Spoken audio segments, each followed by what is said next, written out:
I don't want to say the right time because a man lost his life, So it's hard to say that, but they, but in I think history will look back on this moment and say it was a horrible, horrible thing that happened. But out of that, potentially, and I hope we could say down the road that out of that, some actual substantive changes occurred in our society, in the fabric of our society.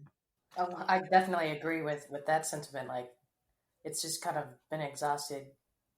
Um, Yeah. but I guess along with the optimism that we're hoping that'll come out of this, do you think, as somebody that has been in the working for like a news station or in the news organization or in the media for as long as you have as a career, what is your take on everybody's divisiveness on how the media has been handling the 24-hour news cycle?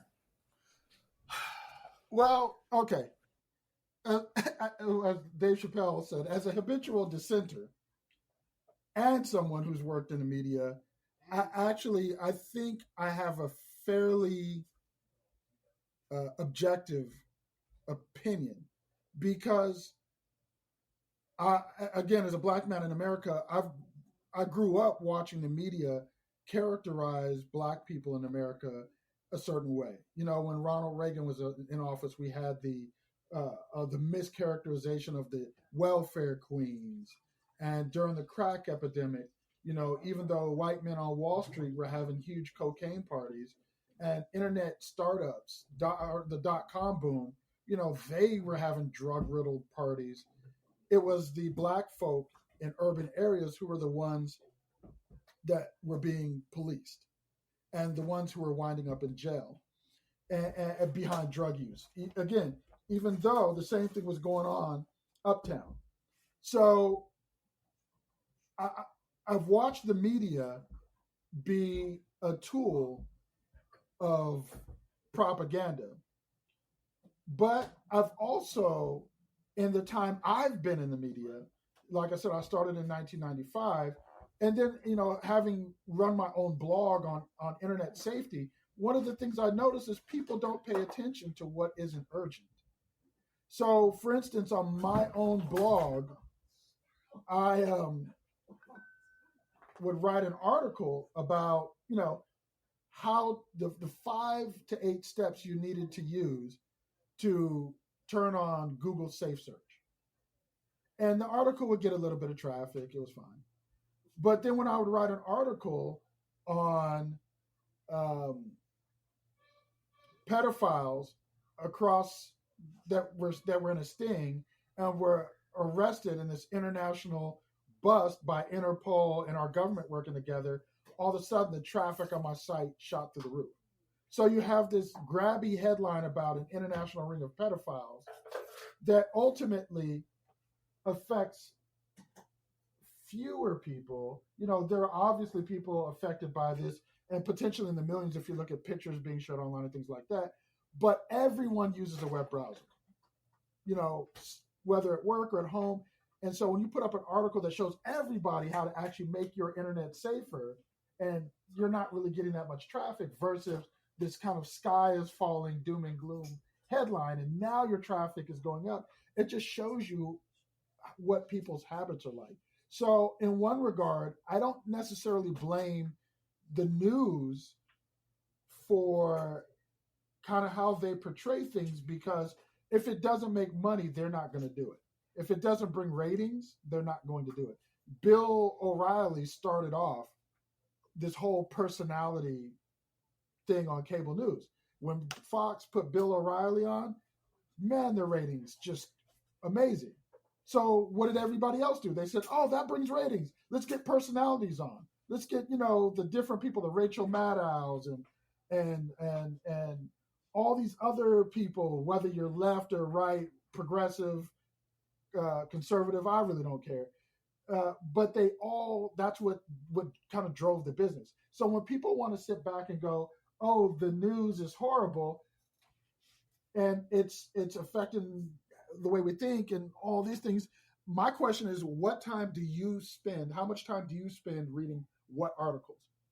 Will you spend more time reading an article about Kim Kardashian and her exploits, or will you spend the time reading an article about changes in the tax code and how that's going to affect all of us? So Well, that's what people really personally, need to ask themselves. yeah. Well, personally, the second one, Yeah, yeah. but I But get the point you're making. yeah, Is at the end of the day, people are searching for news that's inherently maybe an escape from reality. So yeah. And I can following only, Kim Kardashian's latest Instagram post may be more exciting to them than actually uh, Black Lives Matter or something going on.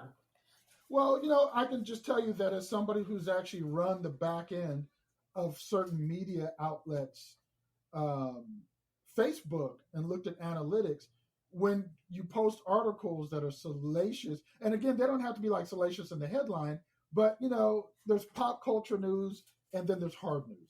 So news organizations are going to post both, right? They're going to post entertainment news, they're going to post hard news, and the entertainment news stories always seem to get more coverage.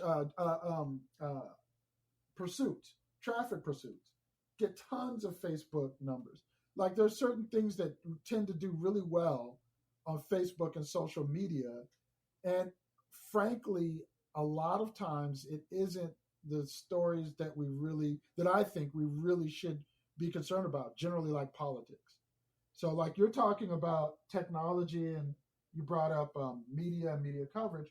One of the things to me that technology would be great about covering that people should be really like digging into is like voter suppression.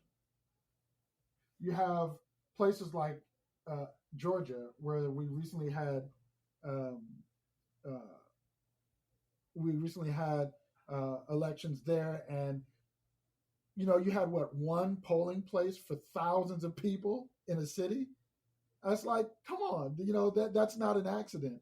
And so we can use technology now to highlight those and to mobilize people and to get people out there voting and speaking out against these tactics where they'll shut down DMVs so people can't get licenses, and they'll shut down polling places so that there's only one per several thousand people, and it just happens to be in a minority area.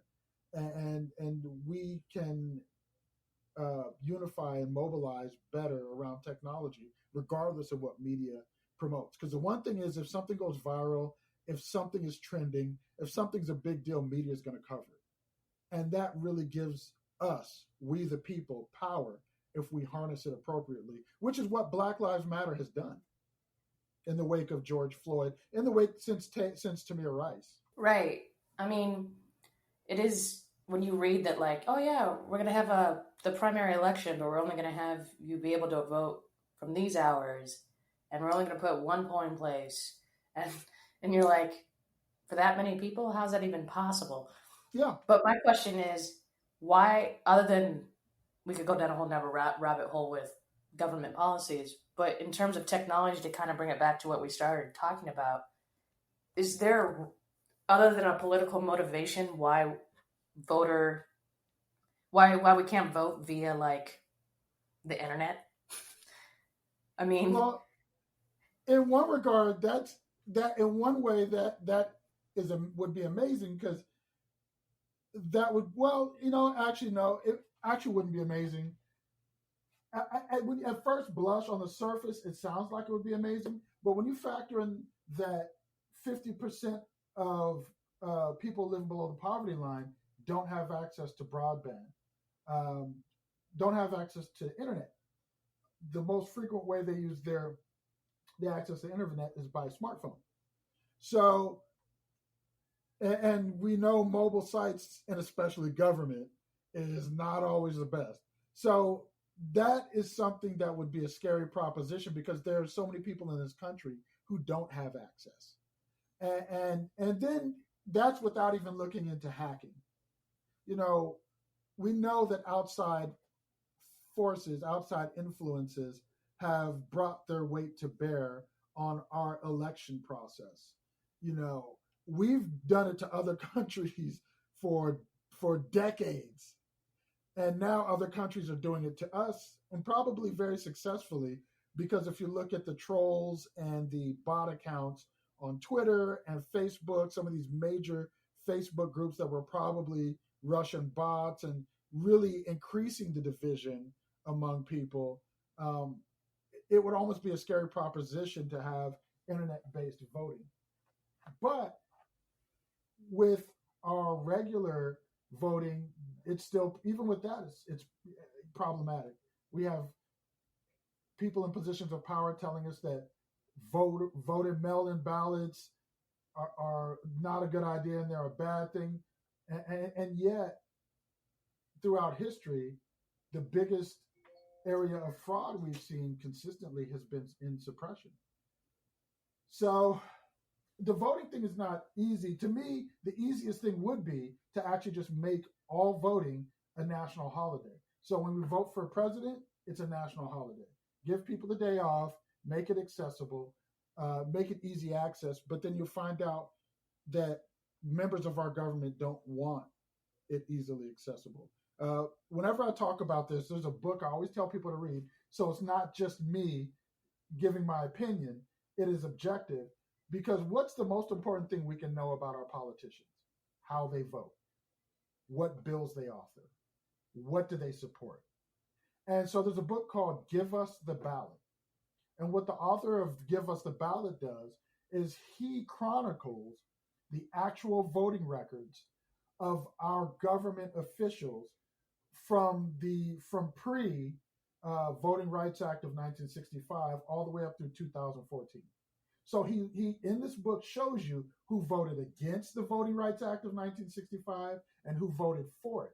Then he shows you, once the voting VRA was ratified, he shows you that once it was signed into law, all the politicians who tried to get it removed or made less powerful, who tried to defang it, all the people who were against it from 1965 through 2014, by showing you their voting records, the bills they authored, all these things, how they tried to amend the VRA. So you have it all right there for you in black and white. You don't have to guess. You don't have to have an opinion. There aren't alternative facts. You can look these up. These are people's voting records. That's black and white. That's hard data right there. And hard data in this